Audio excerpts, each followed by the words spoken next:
Hello friends, Gujarat technological university diploma engineering semester 2 applied mathematics હોય કે engineering mathematics, બંનેના students માટે માસ્ટર પ્લાન લઈને આજે આવ્યો છું.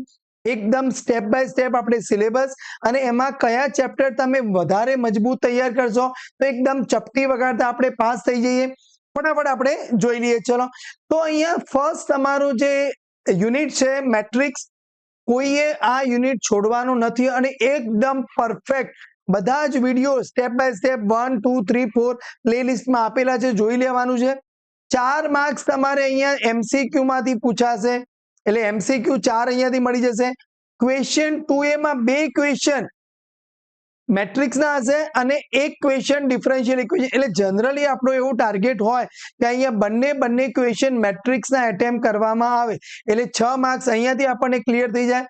અને ક્વેશ્ચન 2B 3 ક્વેશ્ચન મેટ્રિક્સના, એટલે આપણે 2 એટેમ્પ કરીએ 4 માર્ક્સ, એટલે અહીંયાથી તમને 8 માર્ક્સ મળી જાય. એટલે તમારા મેટ્રિક્સના 18 માર્ક્સ છે આઉટ ઓફ 17. એટલે જો તમે પરફેક્ટ બધા જ વિડીયો એકદમ શાંતિથી જોઈ લીધા હોય, ન જોયા હોય તો ફટાફટ જોઈ લેજો. તમારી પોતાની નોટ્સ, મારી જોડે કઈ એવું જાદુ નથી હું તમને આમ ફેરવી દઉં લાકડી તમને બધું આવડી જાય. ક્લિયર? તમારે જાતે તમારી નોટ્સ બનાવવાની છે. બધા જ પ્રિપેરેશન આપણે સ્ટેપ બાય સ્ટેપ કરતા રહેવું પડે. તો મેટ્રિક્સ ખૂબ આઈએમપી યુનિટ છે. તેના પછી differentiation and its application 3 marks MCQ માંથી આપણને મળી જાય. હવે કદાચ તમને એવું થાય કે સાહેબ ડિફરન્શિએશન ઇન્ટિગ્રેશન નથી આવડતું, પણ જે સ્ટુડન્ટ્સ એવું વિચારતા હોય કે મારે ડિપ્લોમા પછી ડિગ્રી કરવું છે, તો એમના માટે કમ્પલસરી છે ડિફરન્શિએશન અને ઇન્ટિગ્રેશન આવડતું હોવું જોઈએ. કદાચ ચલો માની લો કે અત્યારે એવો પ્રોબ્લેમ છે કે નથી આવતું, પણ મારી જોડે એક લેક્ચર નંબર 9 છે કે જેના અંદર આપણે ડિફરન્શિએશનની એપ્લિકેશન, વેલોસિટી, એક્સેલરેશન અને મેક્સિમા મિનિમા, એ એકલું લેક્ચર્સ તમે નંબર 9 જોશો ત્યાંથી તમને 8 માર્ક્સ રોકડા મળી જશે. એટલે ડિફરન્શિએશન આખું કંઈ જ ના આવડે, લેક્ચર નંબર 9 એટલે લેક્ચર 1 તમારે જોવું પડે, પછી 9 જુઓ તો પણ એમાં વાંધો નહીં આવે. તો 8 + 3 એટલે તમારે જેમને પાસ થવું છે એમના માટે.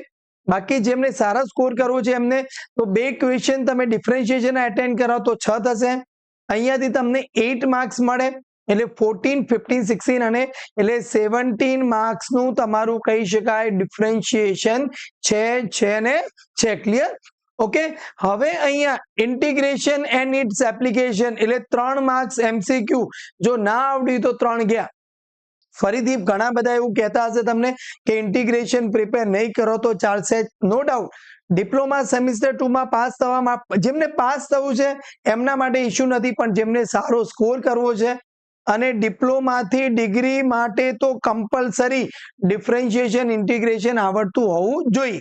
પણ ચલો કદાચ માની લો કે તમે ઇન્ટિગ્રેશન પ્રિપેર નથી કર્યું, તો 70 માર્ક્સમાંથી તમે કેટલા માર્ક્સનું એટેમ્પ ન કરી શકો, તો અહીંયા 3 માર્ક્સ અહીંયા થશે. હવે અહીંયા જો તમારી જોડે અહીંયા એક ક્વેશ્ચન ઇન્ટિગ્રેશન નો આવશે, પણ 2 એની સામે ડિફરન્શિએશન છે, એટલે કદાચ જો બંને ડિફરન્શિએશન એટેમ્પ કરો તો ઇન્ટિગ્રેશન તમારો લોસ નથી. અહીંયા એક સ્ટેટિસ્ટિક્સ એટલે મધ્યક વાળું, મીન ડેવિએશન, સ્ટાન્ડર્ડ ડેવિએશન, પ્રમાણિત વિચલન, એટલે જનરલી બધા સ્ટુડન્ટ એક ક્વેશ્ચન તો આ એટેમ્પ કરતા હોય જ છે. એટલે કદાચ તમે ઇન્ટિગ્રેશન સાવ ના કર્યું હોય તો અહીંયાથી તમારું એટલે અહીંયા 6 માર્ક્સ થશે તમારી જોડે, એટલે 2 એટેમ્પ કરો તો 6 માર્ક્સ થશે અને અહીંયા તમારી જોડે 8 માર્ક્સ થશે. એટલે અહીંયાથી તમારું એટલે 3 માર્ક્સ માઇનસ થાય આખા 70 માર્ક્સના પેપરમાંથી. અહીંયાથી 3 માર્ક્સ તમારા માઇનસ થાય અને 3 એમસીક્યુ ના માઇનસ થાય. એટલે એકલું તમે ઇન્ટિગ્રેશન ન કર્યું હોય તો તમારું પેપર 61 માર્ક્સનું થઈ જાય. પણ આપણે તો સરસ મજાનું ઇન્ટિગ્રેશન કરવું છે, અને જો ઇન્ટિગ્રેશન પ્રિપેર સારી રીતે કર્યું હોય તો તમને ક્યાં બેનિફિટ્સ આપે તમને, તો 3 માર્ક્સ એમસીક્યુ માંથી તમને આપે. અહીંયા તમારી જોડે એક ઓપ્શન વધી જાય, કદાચ ડિફરન્શિએશન નો ક્વેશ્ચન થોડો ઘણો ડિફિકલ્ટ આવી ગયો તો આપણો ઇન્ટિગ્રેશન નો ઈઝી ક્વેશ્ચન હોય તો એટેમ્પ, એટલે અહીંયા પણ તમારી જોડે ટોટલ વિચારો તમે તો 12 એક જ મિનિટ અહીંયા તમારી જોડે ઇન્ટિગ્રેશન ના 3 માર્ક્સ જ મળશે આપણને. હા, તો 3 માર્ક્સ અહીંયાથી થશે 6 અને 6 12 12 + 6 એટલે 8 કરો, એટલે તમારી જોડે 20 માર્ક્સ. હા, એટલે તમારી જોડે 20 માર્ક્સનું ઇન્ટિગ્રેશન, એટલે જો બધું જ તૈયાર કર્યું અને એટેમ્પ કરવાનો ટ્રાય કરો, પણ લગભગ અહીંયા કોઈ ઇન્ટિગ્રેશન સ્ટેટિસ્ટિક્સમાં ઘણી વખત ક્વેશ્ચન એવું બને કે લાંબો આવી જાય, પણ ઇન્ટિગ્રેશનનો ક્વેશ્ચન ઈઝી આવી જાય તો તમારું કામ ઈઝીલી થઈ જાય. ક્લિયર? તો યુનિટ નંબર 3 તમને ક્લિયર થઈ ગયું. યુનિટ 4 ડિફરન્શિયલ ઇક્વેશન, ખૂબ મહત્વનું ચેપ્ટર, 2 MCQ છે. અહીંયા તમારી જોડે ડિફરન્શિયલ ઇક્વેશનના ક્વેશ્ચન 2A માં એક ક્વેશ્ચનની સામે મેટ્રિક્સમાંથી તમને મળી રહે છે, એટલે એ તો વાંધો લગભગ નથી આવતો, બધા મેટ્રિક્સના ક્વેશ્ચન એટેમ્પ કરી લે. પણ અહીંયા તમે જો એટેમ્પ કરો તો તમને કેટલા માર્ક્સ આપીને જાય? 3 માર્ક્સ તમને આપી જશે. ક્વેશ્ચન 5B પૂરો ડિફરન્શિયલ ઇક્વેશનનું, એટલે કદાચ કોઈ એમ કે સાહેબ નથી કરવું, નહીં ચાલે, તમારા 8 માર્ક્સ માઇનસ થાય. ચલો પાસ થવા વાળા માટે ઓકે, બરાબર છે, પણ જેમને સારો સ્કોર કરવો છે એમને ડિફરન્શિયલ ઇક્વેશન સારામાં સારી રીતે પ્રિપેર કરવું પડે. દેન મોસ્ટ ઇમ્પોર્ટન્ટ, બધા માટે બહુ ફેવરેટ સ્ટેટિસ્ટિક્સ જે ચેપ્ટર છે, 2 માર્ક્સના MCQ આવે છે. અહીંયા તમારી જોડે સ્ટેટિસ્ટિક્સનો એક એક્ઝામ્પલ, અહીંયા એટલે 3 માર્ક્સ, ત્યાંથી નીચેથી 4 માર્ક્સ. ક્વેશ્ચન 5A પૂરો સ્ટેટિસ્ટિક્સ આવે છે, એટલે ત્યાંથી તમને 6 માર્ક્સ મળે, એટલે 6 અને 4 10, 3 ને 2 15, એટલે તમારી જોડે અહીંયાથી 15. એટલે કદાચ એવું બને કે મારું જે ટોટલ છે 70 કરતા વધારે થાય, કારણ કે અહીંયા આપણે બધી જ પોસિબિલિટી વિચારી છે. ક્લિયર? એટલે કે જો તમે માની લો કે એવું કહો છો કે ભાઈ સ્ટેટિસ્ટિક્સ હું ફૂલ્લી રિફર કરું તો અહીંયા તો ઇન્ટિગ્રેશન ચેપ્ટરમાં મેં તમને એવું આપ્યું કે ઇન્ટિગ્રેશન હું ફૂલ્લી રિફર કરું તો કેટલા માર્ક્સ થાય. ક્લિયર? એટલે કદાચ તમને આ જે 15 17 કદાચ એવું બને કે સાહેબ આ તો 70 થી વધી ગયા, એટલે એવું ટેન્શન લેવાની જરૂર નથી. તમને અહીંયા પૂરેપૂરો ચેપ્ટર્સ પ્રિપેર કરો, પૂરેપૂરો એ એટેમ્પ કરો તો કેટલા માર્ક્સ મળશે એની અહીંયા વાત છે.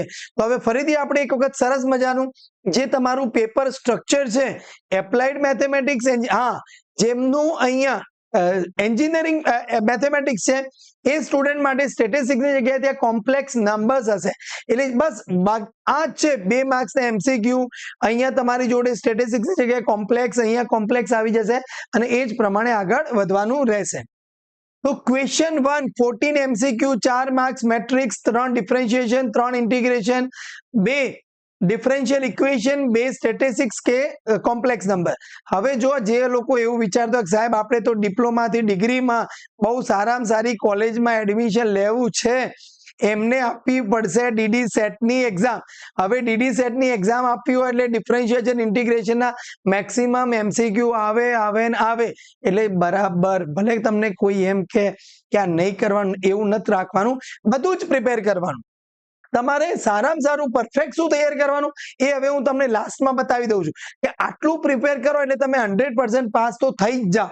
એટલે જો મેટ્રિક્સ તમે પરફેક્ટ એકદમ પ્રિપેર કરી રાખ્યું હોય એટલે તમારી જોડે 18 માર્ક્સ તો ક્યાંથી મળે?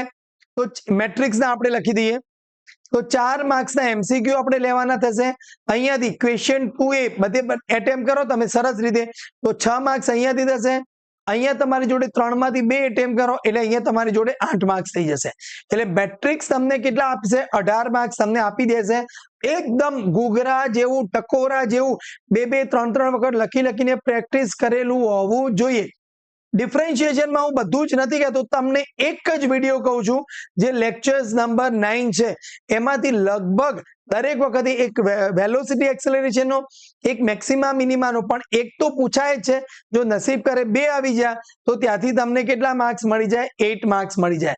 અને ત્રીજું ચેપ્ટર સ્ટેટિસ્ટિક્સ કે જેમને કોમ્પ્લેક્સ નંબર છે એ લોકો માટે, તો અહીંયાથી તમે જો 2 માર્ક્સના સ્ટેટિસ્ટિક્સના MCQ પ્રિપેર કરો. ઓકે, એટલે એક કે કોમ્પ્લેક્સ નંબરના તમને મળી જાય. અહીંયાથી એક સ્ટેટિસ્ટિક્સનો દાખલો એટલે 3 માર્ક્સ, 4B નો એક સ્ટેટિસ્ટિક્સનો દાખલો એટલે 4 માર્ક્સ, અને અહીંયા 5 એ કમ્પ્લીટ ફૂલ સ્ટેટિસ્ટિક્સ કોમ્પ્લેક્સ એટલે ત્યાંથી તમને કેટલા માર્ક્સ મળે? 6 માર્ક્સ. એટલે અહીંયા ડિફરન્શિએશનના 8 માર્ક્સ, અહીંયા 10 અને 5 15 માર્ક્સ તમારા થઈ જાય. તો 15 પ્લસ 18 તમારી જોડે છે, 8 છે અને 15 છે, 16 પ્લસ 5 એટલે 21 2 એટલે 41 માર્ક્સ તમે એકદમ 70 માંથી 41 માર્ક્સ કયા ચેપ્ટર કરવાના?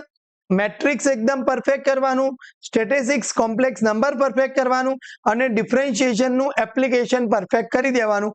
આ તો કરવાનું જ છે. એટલે 41 તમારા રોકડા. પછી હવે ડિફરન્શિએશન આપણે વધારે કર્યું હશે તો ત્યાંથી અહીંયાથી બધા વધારે ક્વેશ્ચન્સના આન્સર મળતા જશે. ઇન્ટિગ્રેશન કર્યું હશે તો એના તમને માર્ક્સ મળતા જશે.